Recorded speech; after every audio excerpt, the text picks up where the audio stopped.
O senhor escreveu que o direito comercial não é um direito estático, podendo ser chamado de direito das novidades. Ao longo de sua carreira, qual foi a principal transformação que testemunhou nessa disciplina? Sem dúvida, o Código Civil de 2002, porque até então nós tínhamos a figura central do comerciante e uma discussão sobre se o direito comercial é do comerciante ou dos atos de comércio, ou seja, se era objetivo ou subjetivo.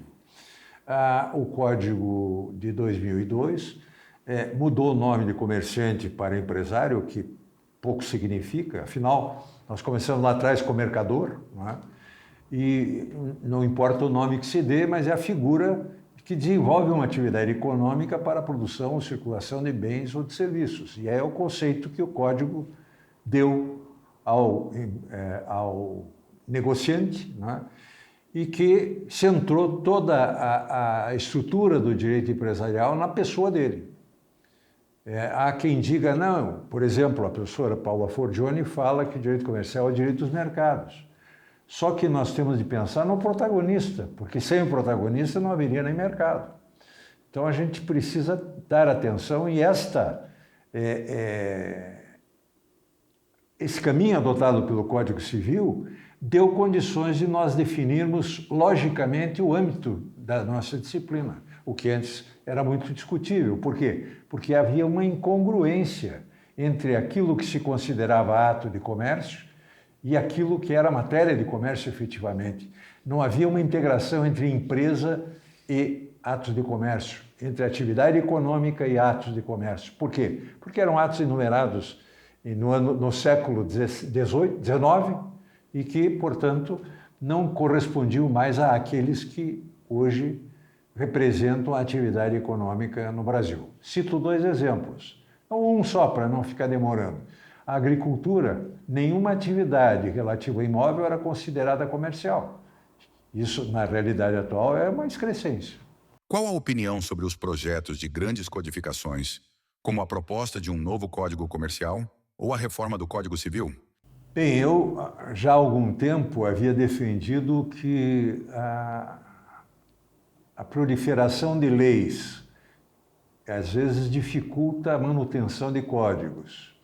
Natalino Hirti, que é um professor italiano, defende a existência de microsistemas. E nós aqui temos alguns. Código de Defesa do Consumidor, envolve disciplina de direito administrativo, comercial e etc., dentro de uma estrutura e de uma perspectiva formada por princípios que realmente fazem com que se reúnam matérias de ramos jurídicos diferentes, mas seguindo uma coerência lógica para dar atendimento ao resultado.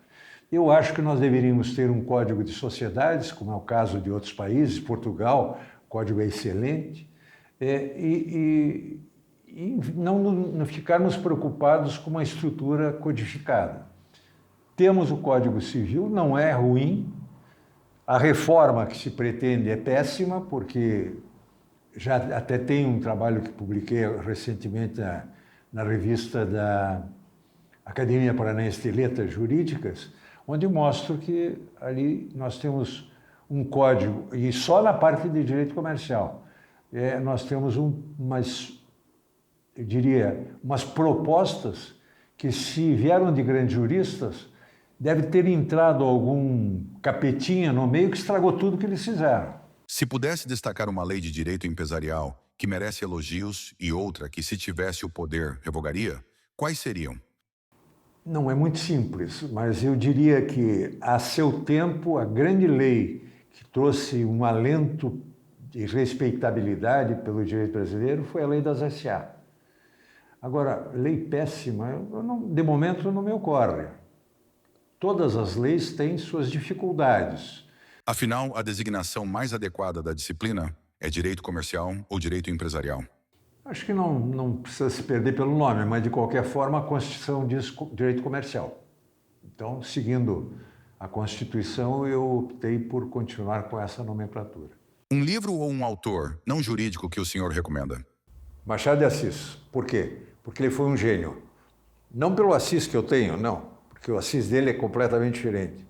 E também não é o do santo, mas é um fenômeno literário, é Machado de Assis. É inteligentíssimo, tem tiradas que eu só fui perceber quando mais velho, porque quando eu estava na escola, eu li e não entendi.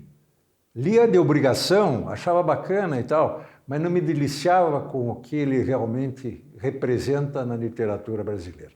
Para finalizar, que conselho daria à advocacia iniciante? Eu não sei se dou conselho, não sei dar conselho, mas eu acho que o advogado novo deve pensar em ser perseverante, deve buscar sempre o aprimoramento, está acompanhando as novidades, porque senão ele é passado para trás.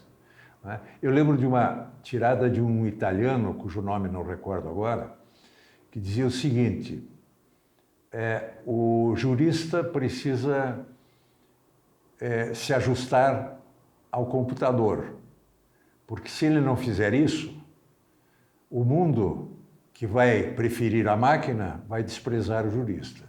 Então, é necessário que nós estejamos sempre atentos às novas situações que envolvem a atividade de advocacia. E o exemplo foi dado pouco antes com a inteligência artificial. Nós precisamos incentivar que vão atrás disso e não rejeitem isso, porque senão nós seremos os rejeitados.